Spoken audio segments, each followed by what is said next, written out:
Hi, I'm Tara. Welcome to the Employment Dilemma. What are we doing here? How many times during your job search have you said,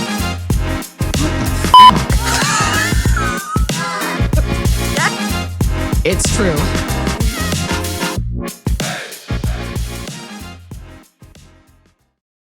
Hello, YouTube folks. Welcome to the Employment Dilemma. I'm Tara Phelps, your host, and today I am here with my lovely co-host, Angela Segovia. And we're here to talk about the Employment Dilemma. This is our first episode. Yeah. We made it. Yeah. I know. You're still in it. We'll talk a little bit more about that and how we got here and why we're doing this, and just want to welcome all of you into the conversation. So let me do a brief introduction. My name is Tara Phelps. I have been in technology and IT for over 20 years. I've done large implementations, worked for Big Four Consulting, been in gaming here in the Vegas area for 10 years. And last year, 2025, I got laid off, like probably many of you who are listening have. And it was a journey for 9 months or so before finding another role. And there was a lot that was learned out of that, and wanted to be able to share that with our audience. Angela has a similar story. I'll let her tell her version of that. But we found that there was this gap in the employment world. A lot of conversations on job boards that offered advice, which probably both of us followed, both good and bad. And we just found that there was this niche that was lacking. And I said at one point, I think it was 3 or 4 months in, we should do a podcast. Yeah, exactly. And here we are 9 months later. So I'm sure many of you have had frustrations, but I'll hand it over to you, Angela, to give your introduction and where you're at with everything. Well, thanks, Tara. So yeah, like Tara said, she's currently employed though now. So yay, Tara. I am not. I'm Angela Segovia. I did take some notes because if you continue watching, you'll notice I have to write everything down. So for the last 20 years, I've worked in gaming and fintech, which are really heavily regulated industries. Most recently, I was Senior Director of Commercial Strategy and Operations. Before that, Chief of Staff to a CTO. I've run global product portfolio planning, and early in my career, I was in product strategy and marketing. However, even with all those skills, I have been out of work, full-time work, since August of last year. So 326 days, if you're counting. That's 235 working days that I have not had a full-time job. Oh, numbers. Lovely. Okay, here we go. And I can tell you it's 235 days because I've counted every single day. Oh, boy. Here we go. Okay. So anybody who's worked with me won't be surprised that I'm tracking all of this, because one of the things I like to do when I lose control of a situation, like losing my job, is I like to start measuring things and tracking them. So I can get into more data, but there is a significant amount of learnings that I've had about using the tools, about having to retype everything from your resume into the ATS. I am excited to share some learnings with other people going through this to make everybody feel less alone in this process. It's not like it used to be, and we all have to sort of make an adjustment. Especially not just an adjustment to not having a job, but now an adjustment to how to search for work. Right. I think this is important because this is not a show intended to give you very specific job search advice. There are elements of that we certainly want to share, which we found out the hard way following advice that it didn't apply in today's market. Yeah. But the hiring process really feels broken, and we'd like to be able to offer our perspective on what worked, what didn't work, what drove us crazy, what brought us to tears, literally, in this process, the impacts on our families, where AI plays in all of this, and really a reinvention of self. Having been out of work for a long period of time, there's that moment where you realize that identity that's been attached to whatever that role is, if you've been out of work for a long time. And just some of the practicalities of looking for a job from real experiences. And so it's kind of that whole ecosystem that we want to be able to address. We're going to have to do it a piece at a time because it's so big. And the hours of conversation that we've had around that, hours, and the different stories through, and I'm sure on job boards and the like, LinkedIn, they are not a sponsor of the show. We are not representing that anything, if we talk about LinkedIn, that it was LinkedIn per se. There were stories on LinkedIn. So just want to make sure that we clarify that by folks that are posting, that we want to be able to share some insights across those. So a little bit of background.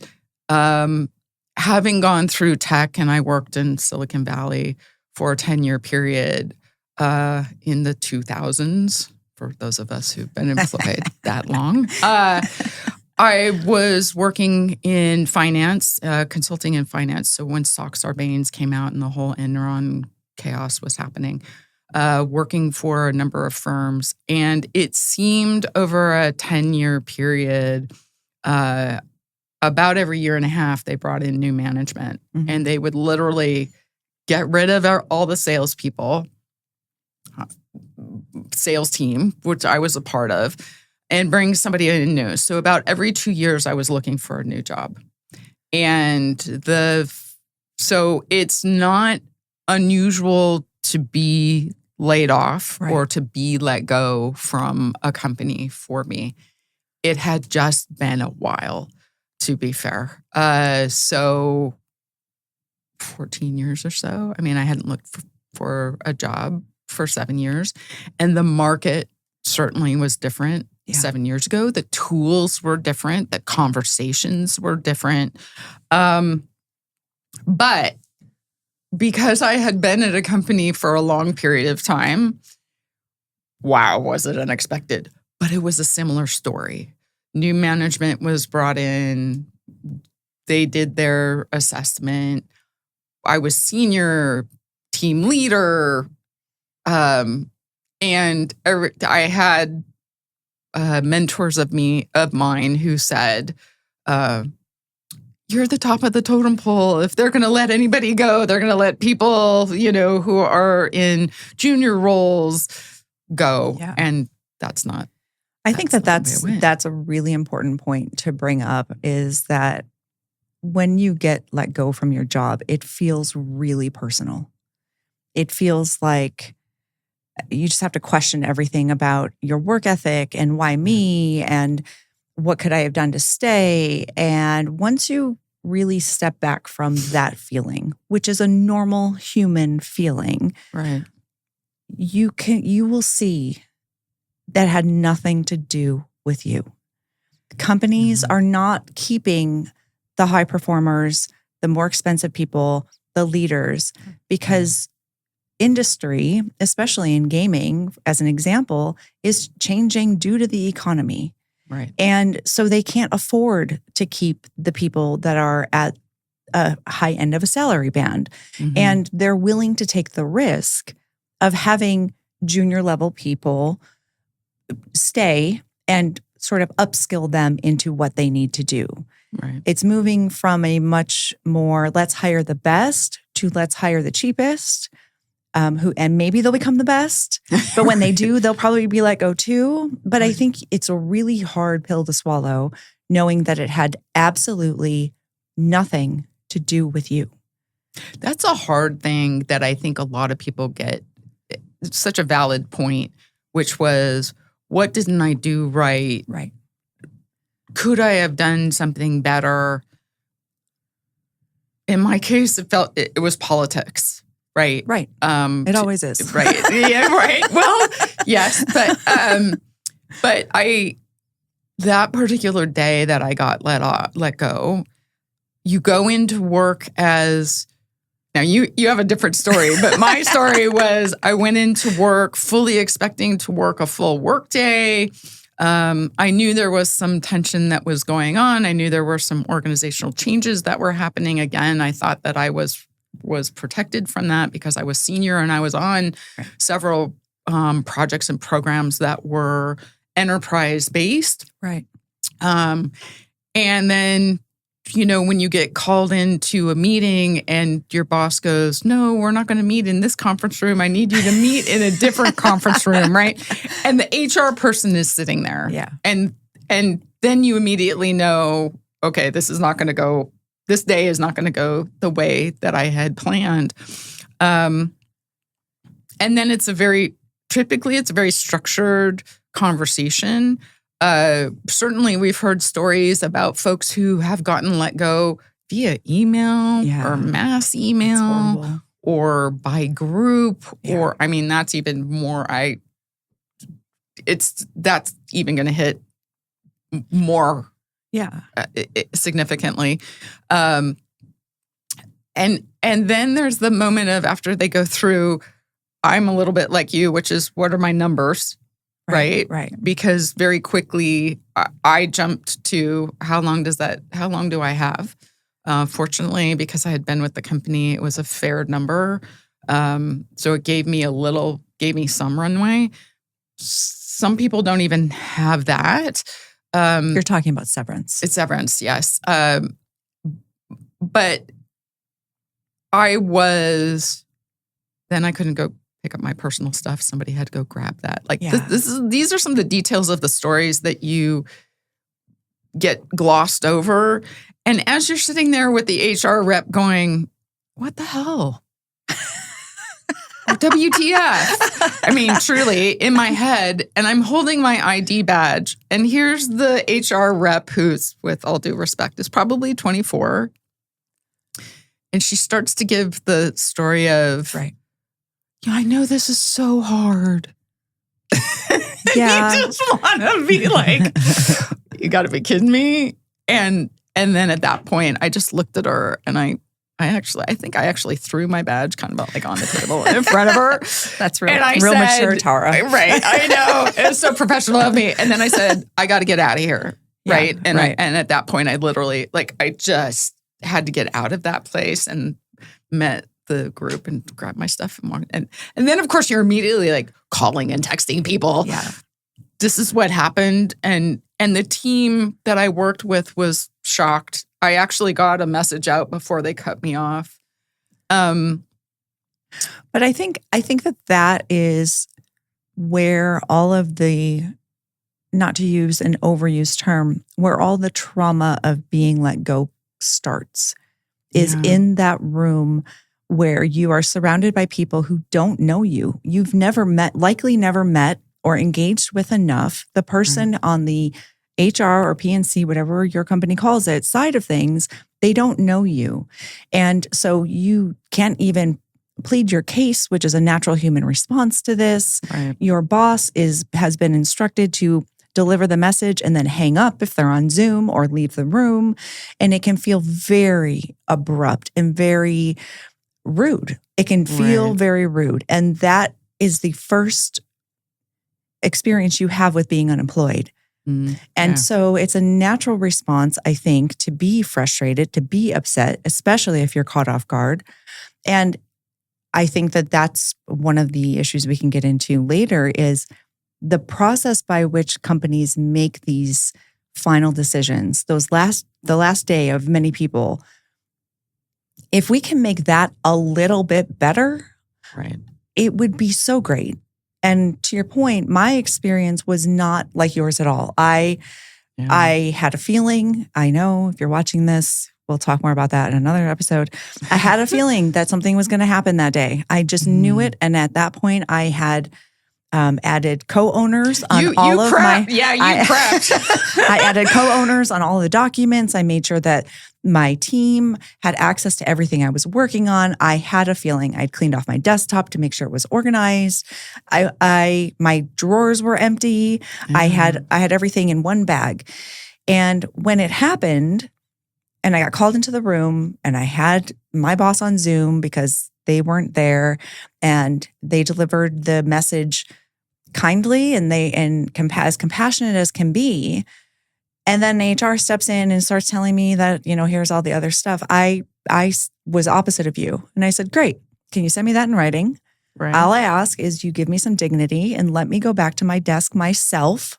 Oh, okay. Do not walk me back. I do not want to be shamed for a decision you have made. Okay. I'm happy for you to watch me from the hallway. Right. I promise I'm not taking anything. I just want to go get my personal belongings and leave. And they, I think, had never been asked that before. Oh, and wow. so Okay. I was able to do that. But in the meantime, I had to keep my head down, and I had to make sure I wasn't making a big scene. And I was trying to tell people around me, my team, that I was not coming back ever. I wasn't like I was leaving for lunch. Right. And the emotional reaction of the people around me was bigger than I expected. And that is probably why HR says, we'll go get your things.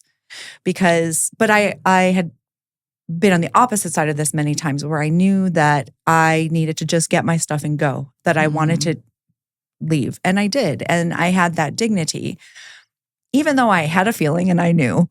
And even though I made it quick and was given that dignity, when I left that building that day, I was in a daze. I think you're just in a daze. You don't know who to call first. Should you call anybody? Am I the only one? There's just so much that happens in that 24 hours. And going back to the people you work with, I actually have that on a future issue. Yeah. It's at that point and the 3 or 4 days after where you realize that as much as you have poured into and as much as your work friends know about you and your life, they're not your real friends.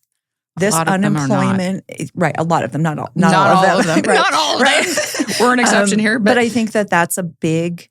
There's so much emotion that goes into this that has absolutely nothing to do with being unemployed or finding a job, and it has everything to do with who you are as a human being and who your support system is and who you can trust. So it's a trust thing that it's difficult. Makes it difficult. Well, it's.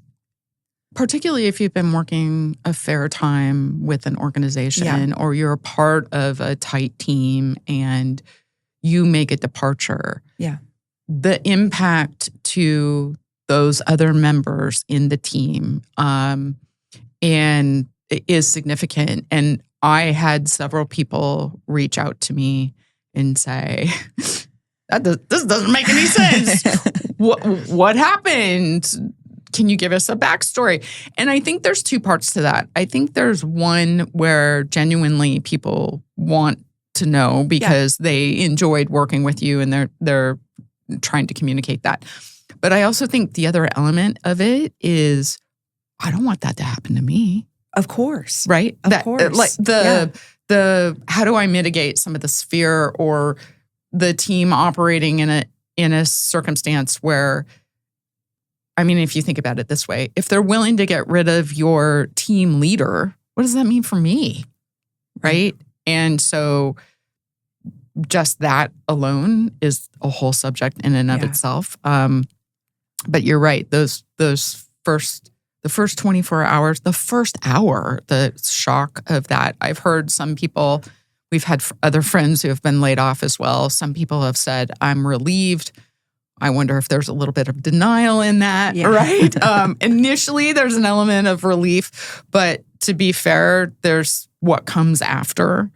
And for those who haven't been working a long period of time, the things that go on in your head from the time that you walk out the door to the time you get to your car of, am I going to make my mortgage payment? Am I going to make my rent? How am I going to feed my kids? How am I going to pay these bills? How am I going to get the electric?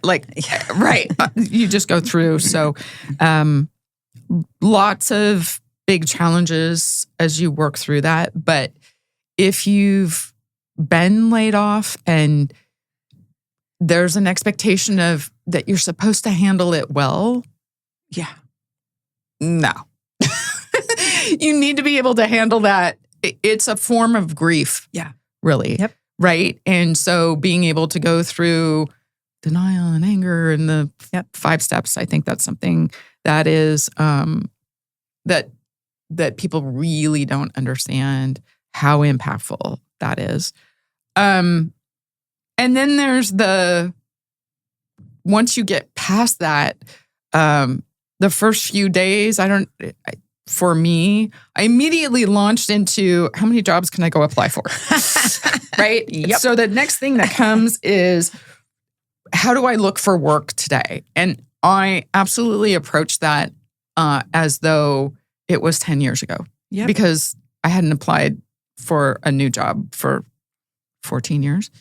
And what is the new market? And you just hop on LinkedIn and you hop on these job boards and you have a crafted resume and you submit it for these roles, and then crickets. And that's a whole other subject that we certainly will tackle. But, the people don't tell you so much about how to network anymore. Yeah. That's a lost skill. Communications are a lost skill. We text everybody and assume that it has significant impact. And certainly when you're looking for a job, I've had recruiters. I've had many different forms of the job search, not just going onto the job board with a resume, but what are all these different channels that we really had to ferret out in the course of being able to do a job search. I know you're still in it. Yeah, I am. Do you want to know my stats? Yeah. Okay. Yeah. Perfect. I wrote about it. She has I tracked all of that for everybody. Okay. I think before we even get to the application stats, the amount of time that you put in reviewing roles to determine whether or not you will apply is something that we don't talk about. And I think people need to be mindful of, or somebody has to say it. So I have applied for 353 jobs over the course of 235 days. Okay. More than one a day? It's two a day. Average two a day. Average 2 a day. But however, I have reviewed more than 2,400 roles. I have looked at jobs, 2,400 different job descriptions. You track those? I do. I do. Wow. So I can't say I did that. So the thing that I just want to bring up real quick is it takes me about 15, 20 minutes, sometimes 30 to review a job, to go through, read it, learn about the company. Do I fit? So like the location, is the salary right? And also they don't always post it. So that's a guessing game. The duties, the requirements, and then determine whether or not I will apply. So that's I have spent 1,000 hours just reviewing jobs that I might be a fit for. And then the applications. This is the part you were talking about. I tried all of the stuff I got sold on LinkedIn. Okay. I tried, the free virtual job searcher, the Expertier, the LinkedIn. I tried them all. I signed up for all of them. I thought for sure that if I tried them all, I would have a better chance. What I found out was that for me is not the case. Most of these job boards, from what I found from my search alone, this could be different for other people. If it's on LinkedIn, it is also on Expertier. It's also on Flex Jobs. It's also on Virtual Vocations. Career Ladders. It's also on those other places. So I had to make a decision. And that was, I'm not going to spend my time going to 5 or 6 different job boards when I now know that LinkedIn has all of them. Now, I'm not saying LinkedIn's great. That's not what I'm saying. But I'm going to narrow it down to where I focus my finding of roles. And that is LinkedIn. So, spend about 20 to 30 minutes applying for each role. And of course, I did all of the things, right? Which is reviewing the role, looking at the company, tailoring my resume again, because you're supposed to do that, maybe adding a cover letter. And then my favorite part is uploading my resume into a portal and then having to retype my entire resume in the fields in the portal because it couldn't parse correctly. So I spent... we'll have a whole episode on ATS. that. Yes. So I spent total, I've spent 800 hours on looking for roles, 100 hours on applying for roles. So I've spent over 900 hours, which is about 4 hours a day for each business day that I have now been unemployed. This is insane because when I tell you also that I have had, hang on, let me get my stats because my tracker tells me that 44% of those, I received an actual email back saying, we're not interested. Thank you so much. So that sounds like half of them are still alive. No, they're not, because I have more than 160 job applications that I have submitted more than 90 days ago. Yeah. Which to me tells me it's a no, but nobody decided to tell me it's a no. So I don't actually have 56% of my jobs still available to me. I have about 35 that are still open due to age and not hearing back a no. That's insane. Well, and my number was 40%, between 39 and 40% that I actually heard back from. Right. That silence is a killer. Well, and what's really difficult for me to understand is that every single one of those applications was through an automated system. Yep. And those automated systems can be configured to send out to folks an automated letter that says, thank you for your application. We've decided to move on with somebody else. Now, two things could be happening. One is they are taking a very long time to hire for a particular role. That's fair. That's hard for us to measure because we don't have access to that kind of information. But I'm sure it exists somewhere. I'll have to ask one of my data scientist friends about that. That could be one element. But by and large, I think the bigger element of this is that they just didn't configure the system that way. Yeah. And it just didn't seem to matter. And I think there's probably a whole conversation about ghosting that we could have. I mean, it's almost ridiculously like date ghosting, right? Which is you go and you have a bunch of interviews, a recruiter brings you in or whoever that point of contact is. You have 2 or 3 interviews and then you're waiting to hear back and you hear nothing. Yeah. That seems to me just on a professional level. I often have thought, I don't want to go work for them anyway. Right? That's not the type of company that I would want to work with if that's how they treat you. To be fair, that is also a part of your self-reflection that you did upon being unemployed because long enough, yes. You get to the point where at first you were sort of desperate to get another job because you don't know who you are without a job. Right. And then as you go through this process and you're constantly being rejected by silence or having to retype everything into a portal only for them to then ask you random questions and like, why am I answering these? Or some people now ask for a video. I'm sorry. I'm not going to put a video on my resume. If you want to talk to me, call me old fashioned for wanting that. I'm just not. Because if you are about the performative nature of hiring, I don't want to work for you. But the other half of me is like, but you need a job. So maybe we just do the video. And I think that unfortunately, this is where this cycle becomes so much more than just looking for work and figuring out how an ATS works. And why do I need to know AI and all of these other things? It becomes, who am I? Like, who am I? Who do you need to be to get the job? Right. Right? Yeah. And that's a challenge for sure. because each company has their version of who you need to be. Yes. I would be remiss if I didn't say, who do I need to be based on the recruiter that I'm talking to? Right. Actually got into a bit of a tiff with a recruiter at one point where I had applied for one job and had provided a resume that was outlined to that form of job. And then they reached out a few months later and asked me to, or asked if I wanted to apply for this other job. So I provided them a different version of my resume. And she called back and said, "Your resume's different."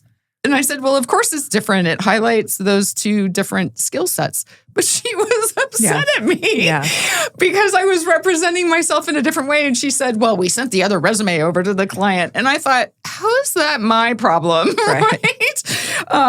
But I think what you're pointing at is an important element, which is trying to figure out who you are, where you want to play, what companies you want to take a look at. Right. I would say that I probably didn't do as much of a deep dive when I did my applications. It was much more surface for the company, unless they reached back out to me and wanted to have the HR screening. Then that's when I went and did the deep dive into the company and whether or not it made any sense. Right. So it was a little more... I was looking for quantity versus quality.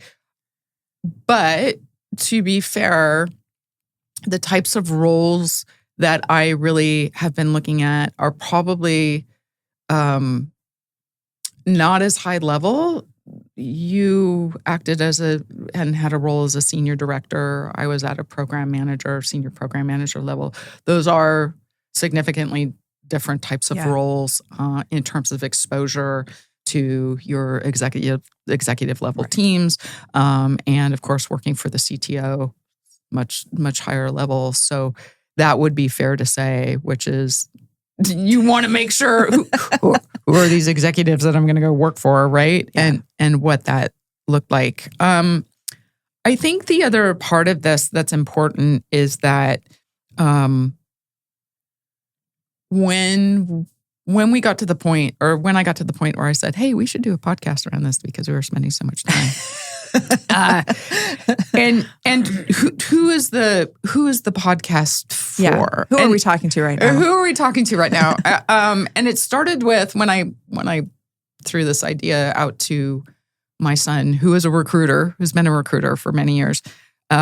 He said, "Mom, you don't even have a job yet, and you're trying to put together a podcast so that you can help other people." Yes. And I just felt like the empathy of this experience sucks. Yeah, it does. And is so nuanced and so frustrating at times and so defeating at times, and you're dealing with rejection, that I did just want to be able to share, hey, you're not alone. Yeah. So it's not just for those of you who may be an experienced professional. It may be that you're going through a career change. There's some of the elements that come into play with that.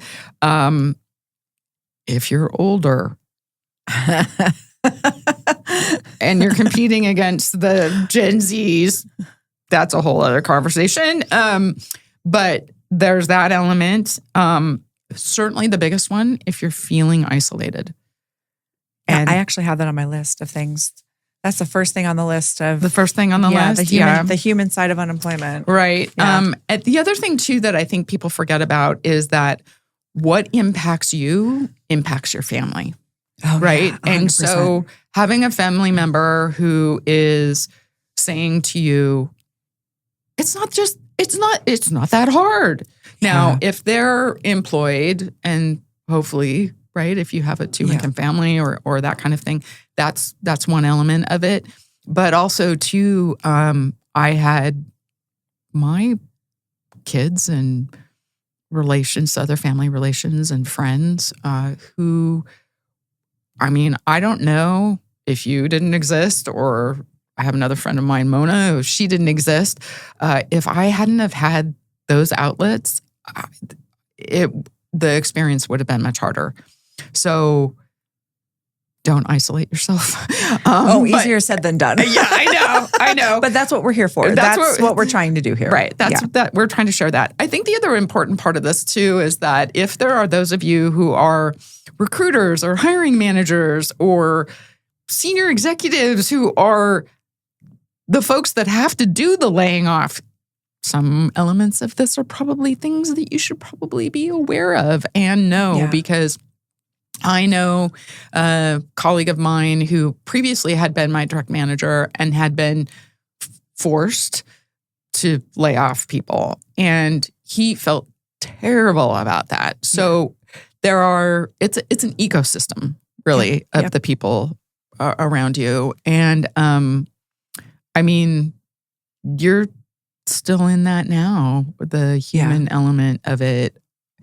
Has it gotten easier? No, it doesn't get easier at all. And I don't say that to be flippant or to be like doomsday person, but looking for work is at least a part-time job if you're doing it right. And so the part where it doesn't get easier, what I did in my time was I use this as an opportunity, which I understand a lot of people aren't there yet.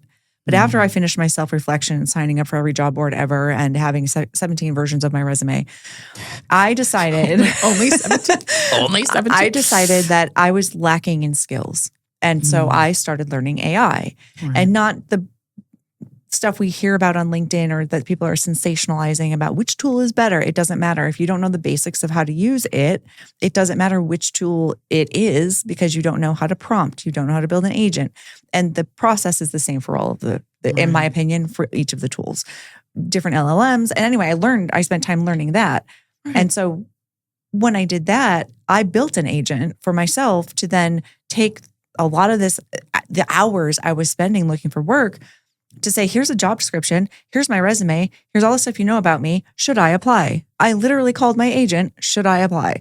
And it said yes or no. And it would give me the reasons why. No, this is for an internal candidate, obviously, by the language. And this is for, or you don't have 17 years of healthcare management experience. And you have everything else in there, but that one line you don't have. And so I learned. So it doesn't get easier if you find other things to do with your time that will benefit you and maybe your future employer as you move forward. So I'm still applying for probably 2 jobs a day. We've talked about this, that you'll say, I saw one and I don't know, should I send it to you? I know that it's so back to what you said, you have people around you who genuinely want you to succeed. Saying, well, have you done this? Have you done this? And it's very forceful. And then you have friends or people by your side saying, hey, I know this is a touchy subject. I know you're doing everything you can. But I saw this role. Is it okay if I send it to you? Because I think you could do it. And I think that's we've done a lot of that back and forth. I've had other people send things to me as well. And as much as I've been a little like the hesitation of, I know I'm employed, you haven't gotten employed. Like I feel badly. I know. I know. But there's an element of, to your point, which you read it and you go, oh my God, this person is they would be great in this job. And so if you're listening to this, I would encourage you, if you see something that maybe it's not a fit for you, but almost everybody knows somebody who's unemployed at this point, who's gotten laid off, send it to them. Send it to them. The current role I have, true story. So Angela was kind enough to send me the role and I looked at it and I said, I've never done that before. Why the heck should I do it? No, you'd be great for it. So out of a courtesy, I applied for the role. And it took 3 months. It was one of 3 job offers that I ended up getting, and I ended up taking the role. But the point being is that sometimes somebody else can see something for you that you yourself wouldn't necessarily see. and in a different area. That's a whole podcast subject that we want to be able to address with those of you who particularly who have struggled with finding an opportunity and being able to look at yourself differently in terms of skill set and opportunity.